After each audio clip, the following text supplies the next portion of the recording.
Au nom de Jésus, nous avons prié. C'est au nom de Jésus que nous prions.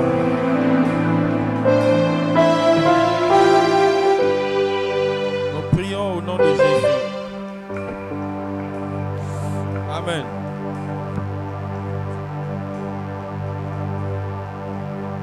Au nom de Jésus, nous avons prié. Amen. Vous pouvez vous asseoir. Que Dieu vous bénisse.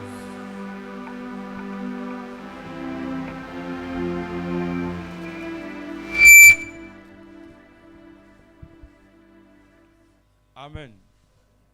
Nous allons prier. Seigneur, te disons merci pour ta grâce dans nos vies. Merci pour le privilège d'être à ce programme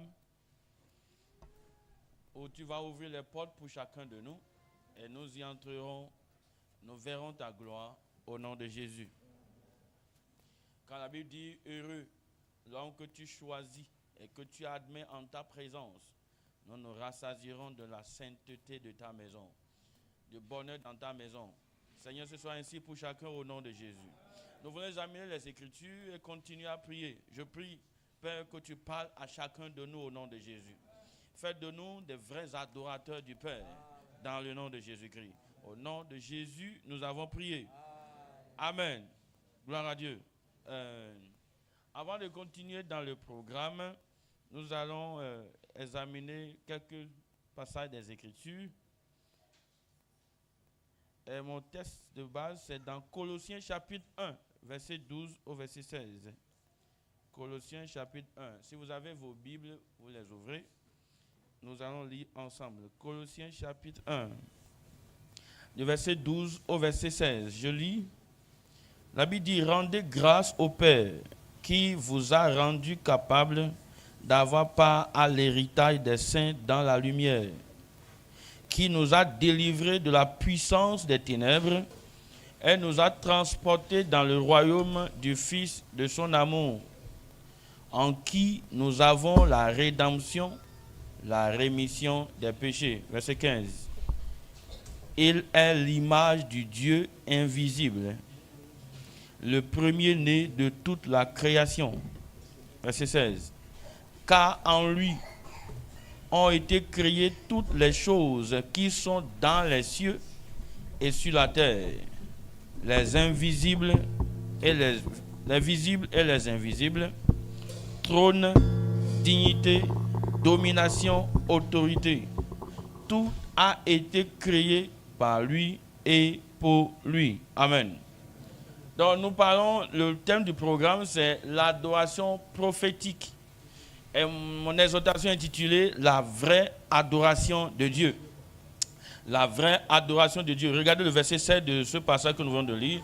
Il y a beaucoup de choses qu'on peut faire sortir de la main. Il n'y a pas le temps, donc nous allons voir le verset 7 directement. Verset 7 dit « Car en lui », on parle de Jésus-Christ, « en lui ont été créées toutes les choses qui sont dans les cieux et sur la terre. » Tout ce que tu peux voir dans les... Bon, on ne peut pas aller dans les cieux, mais quand on voit les cieux, les nuages là, ce qu'on voit là.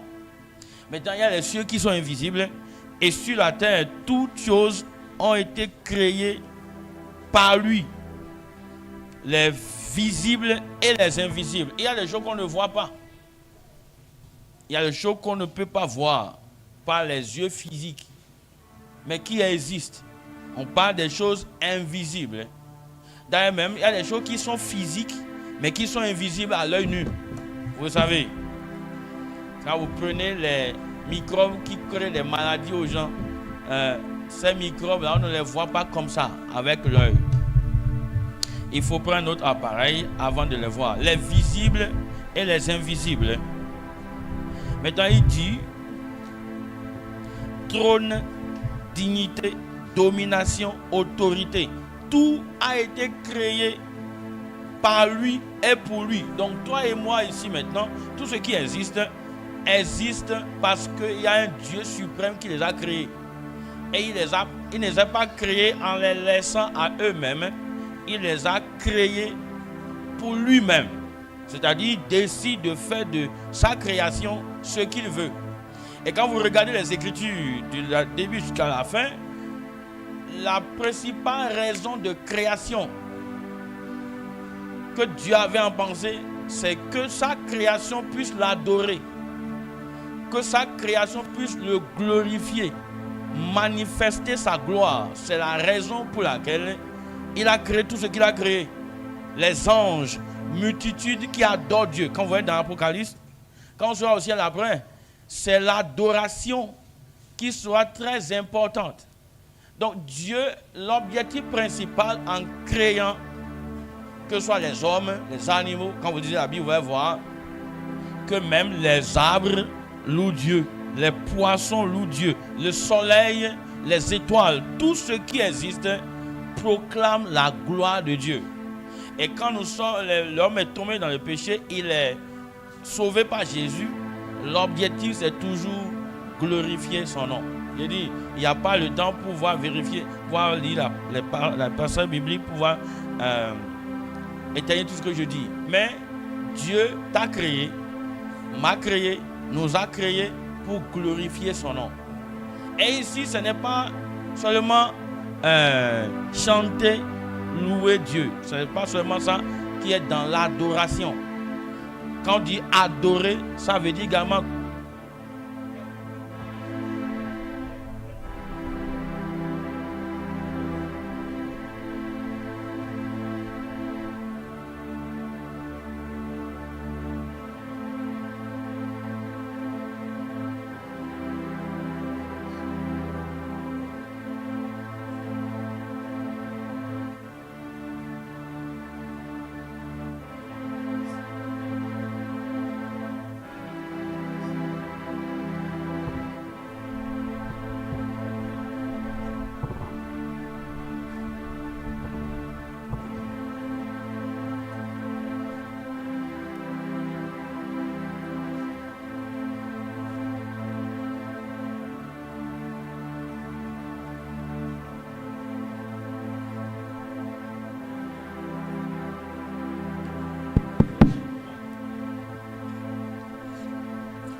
celui qui offre pour sacrifier des actions de grâce me glorifie. Et à celui qui veille sur sa voie, je ferai voir le salut de Dieu. Voilà, il y a deux choses là. Un, action de grâce. Ça, c'est une partie de l'adoration. Deuxièmement, celui qui veille sur sa voie, il veille pour marcher selon les principes de Dieu. Ça, c'est une autre manière d'adorer Dieu, de manifester sa gloire. Parce que quand on le voit, on voit que tout ce qu'il fait vient de Dieu. Il n'a rien, aucune partie de lui qui dépend de lui-même ou bien qui dépend de quelqu'un d'autre à part Dieu. C'est ça la vraie adoration. Mais vous savez, il y a ceux qui ont fait l'université ou bien ceux qui ont participé peut-être à faire la louange d'un professeur ou bien d'un enseignant quelconque. Vous allez voir des fois quand on fait la louange d'un professeur, il y a certains des étudiants bien apprenants qui sont hypocrites dans ce qu'ils disent en enseignant. Vous allez voir, ils vont dire tel professeur, tel qualifié son temps, c'est une bonne personne, etc. Il dit des choses de lui, voilà, vous nous avez montré la voie, etc. Mais ça, c'est des choses qu'ils ont écrites sur le papier. En réalité, dans leur cœur, ce n'est pas ce qu'ils pensent. S'ils quittent là, ils disent non, ce monsieur est trop méchant. Donc, il y a les faux et les vrais. De la même manière, il y a la vraie adoration de Dieu. Il y a la fausse adoration. Je vais vous lire quelque chose dans Ésaïe 29, verset 16. Ésaïe chapitre 29, verset 13. Ésaïe 29, verset 13. La Bible dit ceci. Ésaïe 29, verset 13. Il dit, le Seigneur dit, quand ce peuple s'approche de moi, il m'honore de la bouche et des lèvres. Ça, c'est ce que beaucoup de personnes appellent adoration. C'est une partie. Quand il s'approche de moi, il m'honore. Ouais? Il m'honore. Honorer Dieu, ouais? C'est l'adoration. Glorifier. Il l'honore. Normalement, on va dire qu'il c'est bon. Mais regardez la suite. Mais son cœur est éloigné de moi et la crainte qu'il a de moi n'est qu'un précepte de tradition humaine. Donc, une chose est de prononcer des paroles qui glorifient Dieu. Une chose est de dire des choses qui sont extraordinaires à entendre, qui montrent que Dieu est grand, Dieu est bon, Dieu est fidèle, tout ceci. Mais la chose la plus importante, c'est le cœur. Il dit, c'est vrai, il parle, c'est vrai, il dit des choses, c'est vrai, ils se disent même à ceux qui les entourent, ceux avec qui ils étaient, ils disent, ils les ont quittés, ils se sont rapprochés de moi, et ils ont dit, nous allons adorer Dieu. Mais en réalité, ils ne m'adorent pas, ils ne me glorifient pas. Leur cœur est éloigné de moi. Ça, c'est la fausse adoration. La vraie adoration, ça prend en compte le cœur et la bouche. En réalité, le vrai adorateur, c'est celui dont ce qui sort de sa bouche est égal à ce qui est dans son cœur. C'est pas quelqu'un qui dit, bon, Dieu est bon, mais en même temps, quand il tourne le dos, parce que la situation est difficile, il dit, ce Dieu est mauvais. C'est pas cet homme-là, mais cette femme-là qui dit, bon, j'adore Dieu, je glorifie. Et quand il se retourne, il va commencer par mener la vie qui n'honore pas Dieu. Ce qui glorifie plus Dieu, c'est notre vie. C'est ça, ça c'est la fausse adoration. Je vais vous montrer encore une chose. Psaume 50. Psaume chapitre 50. Le verset 16. Psaume 50, verset 16. La Bible dit, et Dieu dit aux méchants, quoi donc? Tu énumères mes lois et tu as mon alliance à la bouche. Toi qui hais les avis et qui jettes mes paroles derrière toi. Voyez ça? Tu énumères mes lois. Plusieurs connaissent les lois de Dieu. Tu ne tueras point. Tu vas ceci, les 10 commandements connaissent ça. Et quand tu vas commencer par citer un verset biblique, il va continuer ça. Plusieurs peuvent le faire. Maintenant, il dit après, cette même personne qui énumère mes paroles, cette même personne hait mes avis. Ouais, il énumère la bouche, haït. C'est dans le cœur que la haine commence. C'est de là que ça vient et après ça se manifeste. Dans son cœur, malgré qu'il énumère la parole, il hait les avis. Et il jette par derrière lui la parole de Dieu. Lorsqu'on vient lui dire, bon, mon frère, ce que tu fais là, ça c'est pas bon. Voici la voie que tu as tracée. Il dit, je m'en fous de ça. Je continue. Mais c'est lui qui cite la parole de Dieu. Ça, ce n'est pas un vrai adorateur. Cette personne, cette adoration ne plaît pas à Dieu. Et ce qui va récolter, c'est le fruit de Caïn. Caïn et Abel, les deux ont adoré Dieu. Ils sont partis faire les sacrifices.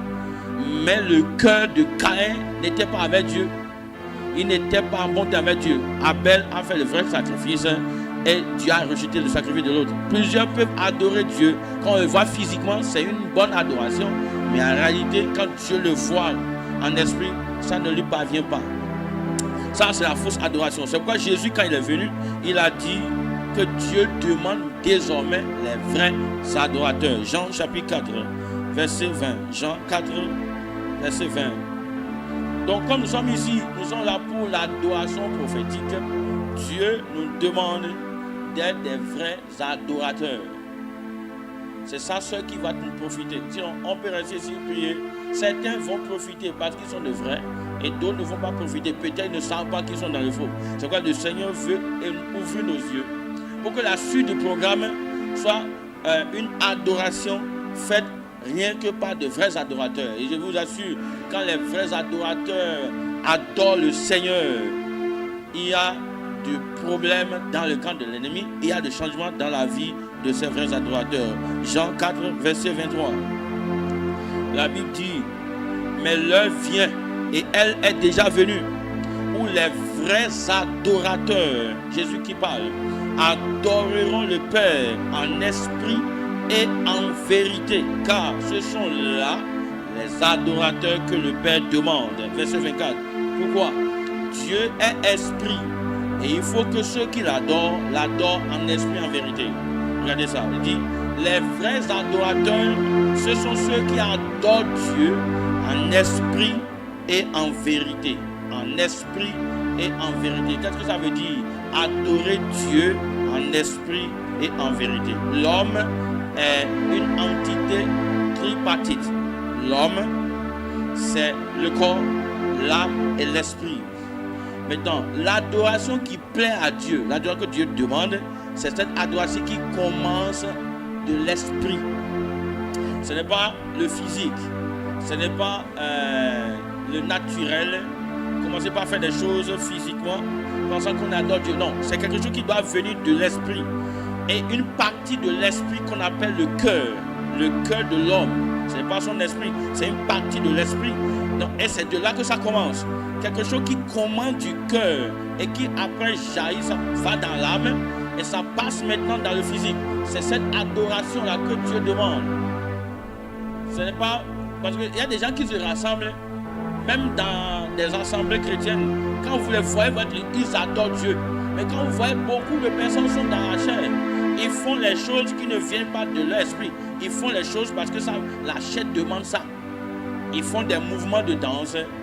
Ils font sortir des paroles. Ils vous disent des choses, pas parce que ça vient de leur cœur, que leur cœur veut ça pour glorifier Dieu. Non, parce qu'il veut satisfaire la chair. Cette adoration, Dieu n'apprécie pas. Cette adoration, il vient de l'esprit. Les vrais adorateurs de Dieu doivent... Ce sont des gens qui adorent Dieu sur la base de la connaissance de la vérité. C'est ça la Bible dit ici. Il dit, je vais reprendre pour bien expliquer. Les vrais adorateurs, ce sont ceux qui adorent Dieu en esprit et en vérité. Qu'est-ce que ça veut dire?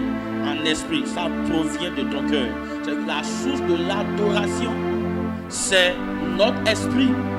Ce n'est pas ce que nous avons dans le physique, non. Et deuxième chose, il dit en vérité. Je vous ai dit, mon temps n'est pas suffisant pour expliquer des choses. Qu'est-ce qui a poussé Jésus à dire ça? Il était avec la femme samaritaine. La femme samaritaine a dit, nous sommes des Samaritains et vous êtes des Juifs. Et les Juifs disent que c'est à Jérusalem qu'il faut adorer Dieu. Mais Jacob également fait partie, c'est notre grand-père. Il a adoré Dieu sur la montagne où on est là. Là où on est là.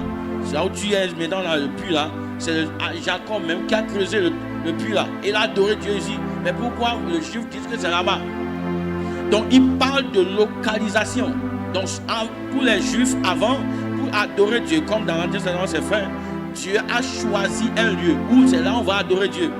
Et c'est comme ça dans le cœur de plusieurs personnes. On va adorer Dieu uniquement à l'église.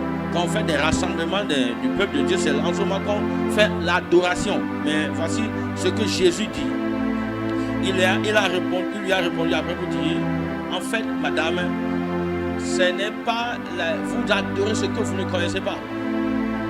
Mais le temps vient, et il est dit là, où les vrais adorateurs adoreront Dieu en esprit et en vérité. Donc il a dit maintenant, là où on adore Dieu pour être apprécié, ce n'est plus à Jérusalem, ce n'est plus à Samarie, maintenant c'est en esprit. Donc la personne doit être un homme spirituel. Il dit en esprit et deuxièmement il dit en vérité. La vérité dont parle ici là, Jésus a dit pas ta parole est la vérité. La vérité dont parle Jésus ici, c'est sur la parole de Dieu, la connaissance de Dieu. Personne ne peut adorer Dieu s'il ne le connaît. Tu ne peux pas adorer Dieu si tu ne le connais. Vous voyez les adorateurs qui adorent Dieu, la plupart, à un moment donné, ils prononcent les noms de Dieu. Et ces noms-là sont connus à partir de la parole de Dieu. Donc, les vrais adorateurs, pour définir, pour résumer ça, ce sont des hommes spirituels. Parce que, être en esprit, c'est spirituel. La parole est spirituelle. Paul a dit, la parole est spirituelle, les commandements sont spirituels, mais moi je suis charnel. Donc ce sont les hommes spirituels qui offrent une adoration approuvée à Dieu. Si tu n'es pas spirituel, tu ne peux pas approuver, tu ne peux pas le faire. Et Jésus donne la raison. Dans le verset 24 dit, Dieu est esprit. C'est-à-dire quoi? Vous voyez, comment il va dire ça maintenant pour pouvoir bien illustrer ça? On ne peut pas prendre l'eau et l'huile et leur demander de se mélanger. Ça ne se mélange jamais. Bon, quelqu'un va me dire, hein, il y a des substances qui contiennent l'eau et l'huile à la fois. Oui, ils ont pris une substance, une chose qu'ils ont mis dedans. Et la chose garde l'eau de côté et garde l'huile de l'autre côté. C'est pourquoi les deux sont ensemble. Sinon, ce n'est pas possible. Vous ne pouvez pas mettre l'huile et l'eau ensemble. Hein. Il y aura une séparation.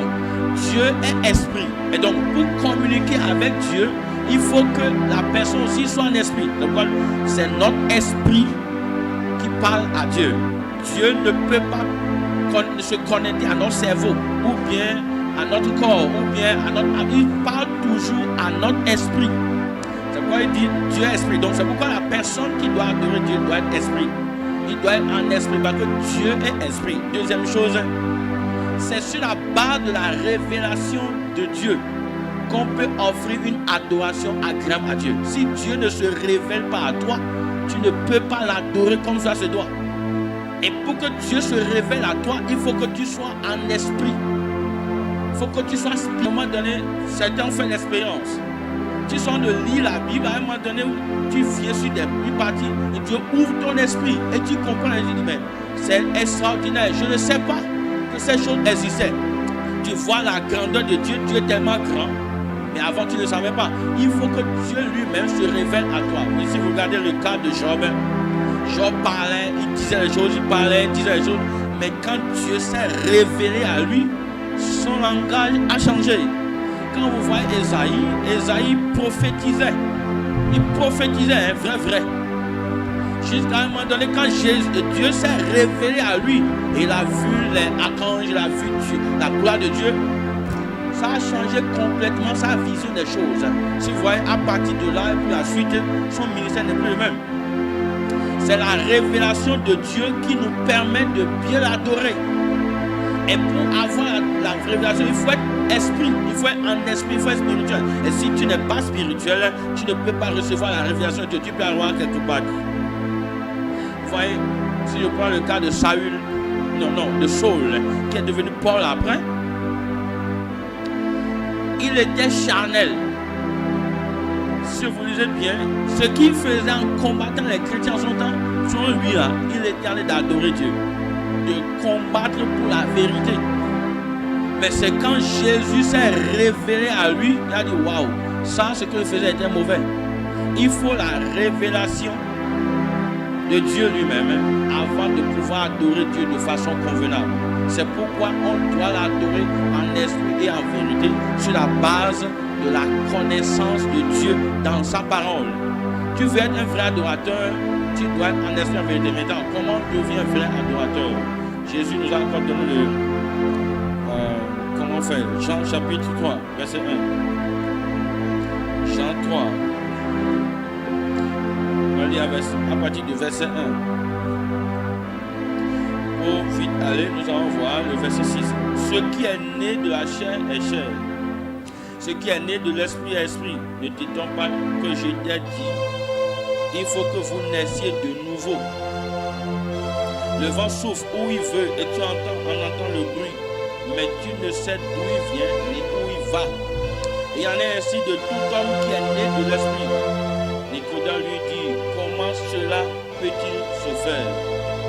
Verset 11. En vérité, je te le dis, nous disons ce que nous savons et nous rendons témoignage de ce que nous avons vu. Et vous ne recevez pas notre témoignage. Si vous ne croyez pas quand je vous parle des choses terrestres, comment croyez-vous quand je vous parlerai des choses célestes? Ici, Jésus parle à Nicodème. Il dit, il faut que vous naissiez de nouveau. Et pour naître de nouveau, il y a deux éléments qui permettent de naître de nouveau. C'est la parole de Dieu et l'Esprit de Dieu. Ouais. Ça rejoint ce que Jésus a dit. Adorer Dieu en esprit et en vérité. Pour devenir un homme spirituel, un vrai adorateur, première chose, tu dois naître de nouveau. Tu dois naître de nouveau. Ouais. Aller à l'église, c'est une bonne chose. Prier, même des heures, c'est une bonne chose. Faire beaucoup de choses, c'est une bonne chose. Mais si tu n'es pas entré dans le royaume de Dieu, tout ce qu'on fait là, on appelle ça la religion. Et ça ne profite pas. Dieu ne regarde pas ça. Regardez le cas de Corneille. Corneille était un homme pieux, la Bible dit. Il craignait Dieu, lui et sa maison. Il priait, il faisait des choses dans la synagogue, mais il n'était pas né de nouveau. Il a fallu que Pierre aille là-bas. Mais Dieu a vu son cœur, il était sincère. Donc Dieu a envoyé Corneille et Pierre là-bas. Pierre a prêché et Corneille a accepté Jésus. C'est en parler de ce moment qu'il est devenu un vrai adorateur de Dieu. Tu dois naître de nouveau. Même si tu pries, même si tu chantes, même si tu fais des choses, tu n'es pas né de nouveau. Tu n'es pas encore un vrai adorateur. Et ce soir, si tu n'es pas encore né de nouveau, Dieu te donne l'occasion de naître de nouveau. Naître de nouveau, c'est quoi? C'est abandonner ses péchés et accepter Jésus comme sauveur, Seigneur personnel. Quelqu'un qui est né de nouveau, c'est quelqu'un qui a tourné dos au péché, qui n'est plus dominé par le péché, qui n'est plus un esclave du péché, mais qui vit désormais pour la justice. La Bible dit, si quelqu'un est en Christ, il est une nouvelle création. Les choses anciennes sont passées. Voici, toutes choses sont devenues nouvelles. Dieu est tellement puissant que rien ne peut lui résister. Si nous disons que Dieu est puissant et que nous disons que nous adorons Dieu et que nous acceptons encore les péchés dans nos vies, ça veut dire que le sacrifice de Jésus est inutile. Or, ce n'est pas vrai. La Bible dit que Dieu peut vous sauver parfaitement. Il n'y a pas de péché qui ne puisse pardonner. Il n'y a pas de pouvoir de péché qui ne puisse briser. D'ailleurs, il a vaincu le péché. Et à tous ceux qui viennent à lui, il les délivre du péché et leur donne le pouvoir de devenir enfant de Dieu. Je me rappelle de cette histoire de cette dame qui a été surprise en flagrant délit d'adultère. C'est-à-dire, elle tombait dans l'adultère, elle commettait l'adultère à tout moment. Jusqu'à ce jour-là, on l'a attrapée.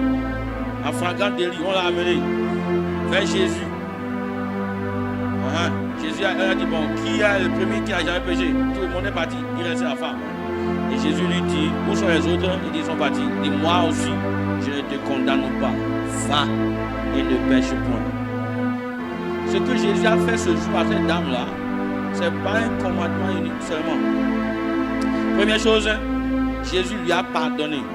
Il a dit, ça, il n'y a pas de problème, tout ce que tu as fait, tu vois, non, c'est mauvais. Mais je te pardonne tout ça. Deuxième chose, il lui a transféré le pouvoir d'aller et de ne plus commettre l'adultère, de ne plus pécher. Et deuxième chose, il lui a donné le commandement de ne plus pécher. C'est-à-dire, tu as le pouvoir maintenant, la tentation va arriver, il ne faut pas faire. C'est ce que Jésus a fait pour la dame là. Ce soir, Jésus est là aussi. Si tu veux devenir un vrai adorateur, tu veux naître de nouveau, donc voici l'occasion.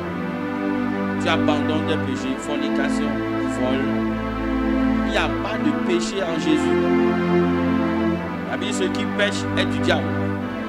Car le diable pêche dès le commencement. Mais quand tu viens à Jésus, il brise le pouvoir du péché et te donne le pouvoir d'aller de lui pécher. Si tu le veux ce soir, Dieu va te le donner. Tu deviendras un vrai enfant de Dieu, un vrai adorateur de Dieu.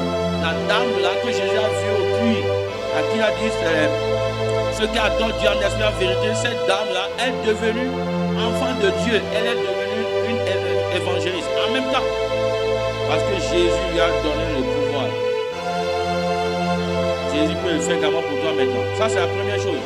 Naître de nouveau pour devenir un homme spirituel. Deuxième chose, tu dois crucifier ta chair. Il y a certains chrétiens qui sont nés de nouveau, mais qui sont dominés par la chair. Ils sont charnels.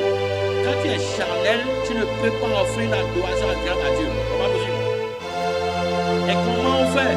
Paul a dit dans 1 Corinthiens chapitre 9, verset 27, je traite durement mon corps. La version anglaise dit, je crucifie, je tue ma chair chaque jour. C'est-à-dire tu dois prier chaque jour. Un homme spirituel, il est né de nouveau. 2, il crucifie sa chair chaque jour. C'est un homme de la parole de Dieu. Tu dois écouter la parole. Il y a beaucoup d'occasions aujourd'hui à écouter la parole de Dieu, pas seulement la Bible. Tu peux prendre ton portable, mais Dieu, écoutez. Un homme de prière, tu dois prier. Même si tu n'arrives pas encore à prier longtemps, au moins tu peux prier plusieurs fois dans la journée. Pas forcément aller quelque part. Je me réveille le matin, je prie. Seigneur, merci de m'avoir réveillé, etc. Je prie et tout. Je m'en vais. Sur la voie, si je suis à pied, je peux prier. Si je suis même sur Zeb, je peux prier derrière lui. Sur ma propre moto, je peux prier. Dans ma voiture, je peux prier. N'importe où. Quand je vais à la pause, je peux faire 5 minutes de prière. Quand tu le fais, tu deviendras un homme spirituel. Et je vous assure ceci.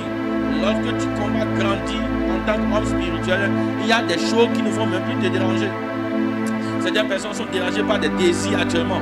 Il y a certains désirs qui est dérangés. Mais comment je peux y arriver? Mon frère, si tu montes en esprit, tu vas voir que ces choses vont tomber. Le feu monte, et tu vois ça, mais ça ne te dit plus rien. Voici l'occasion maintenant. Nous voulons aller maintenant dans cette vraie adoration de Dieu. Et Dieu demande, Jésus a dit, voici les adorateurs que Dieu demande. Est-ce que toi tu veux être un vrai adorateur? Moi j'ai choisi d'être un vrai adorateur de Jésus. C'est pourquoi je lui ai donné ma vie. Le temps est venu maintenant, nous allons adorer Dieu. Donc je vais vous demander de vous lever et nous allons prier le Seigneur. Levons-nous, nous allons prier.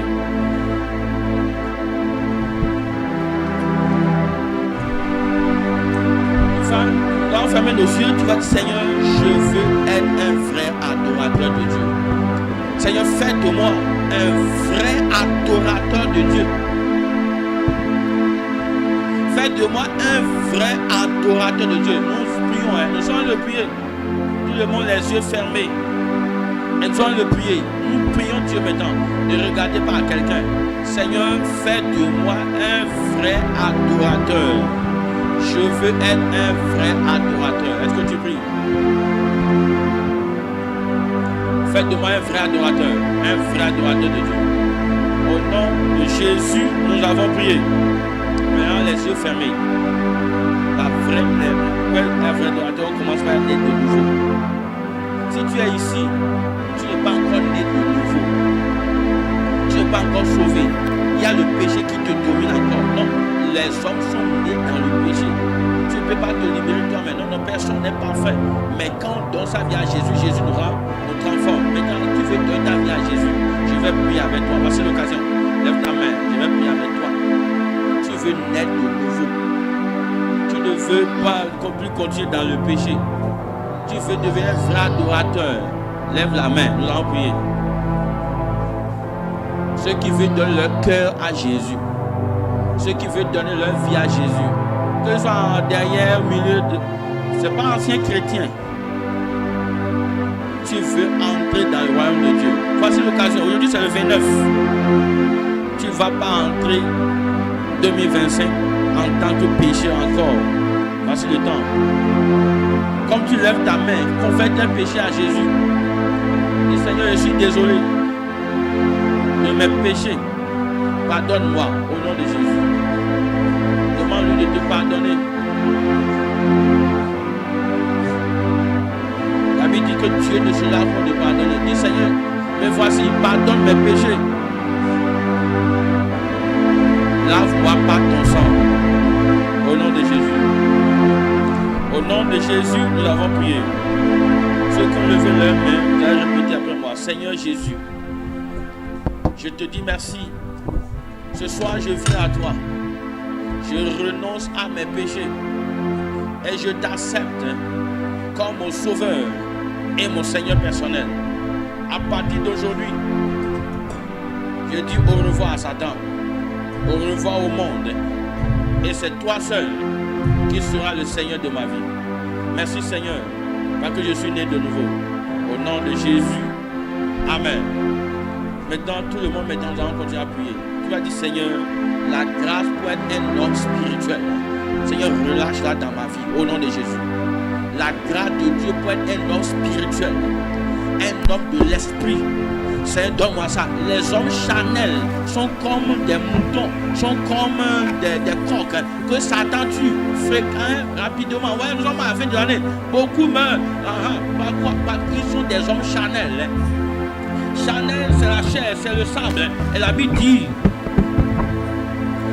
dit, voici, le serpent va manger le sable. Lève la voix et prie. Lève la voix et prie. Lève la voix et prie. Seigneur, je refuse d'être Chanel. Je veux être spirituel. Saint-Esprit, l'enfant, moi, au nom de Jésus-Christ. Lève la voix et prie, le Seigneur.